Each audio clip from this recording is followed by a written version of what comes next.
జై శ్రీరామ్. మీలో ఎంతమందికి తెలుసు మన రాధారాణికి కూడా తులాభారం జరిగిందని?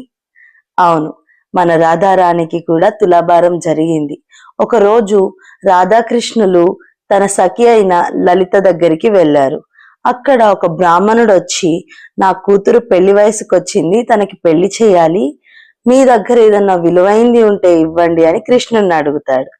దాంతో నా దగ్గర అన్నిటికంటే విలువైంది నా రాధ మాత్రమే, తనని తీసుకువెళ్ళండి అని చెప్తాడు. కానీ రాధను విడిచి ఒక్క నిమిషం కూడా ఉండలేక తన వెనకాలే వెళ్ళి, నాకు నా రాధని ఇచ్చేయండి అని అడుగుతాడు. కానీ మీరు నాకు ఇచ్చేశారు కదా, నేను అలా ఇవ్వడం కుదరదు, ఒకవేళ మీరు తీసుకెళ్లాలంటే తులాభారం వేసి రాధకి ఎంత బంగారం అయితే తూగుతుందో ఆ బంగారాన్ని నాకు ఇచ్చి రాధని తీసుకెళ్ళండి అని చెప్తాడు. అలా మన రాధారాణికి తులాభారం జరుగుతుంది. దానికి ఎంత బంగారం అయితే తూగిందో ఆ బంగారాన్ని ఇచ్చేసి రాధారాణిని శ్రీకృష్ణుడు తీసుకెళ్లిపోతాడు.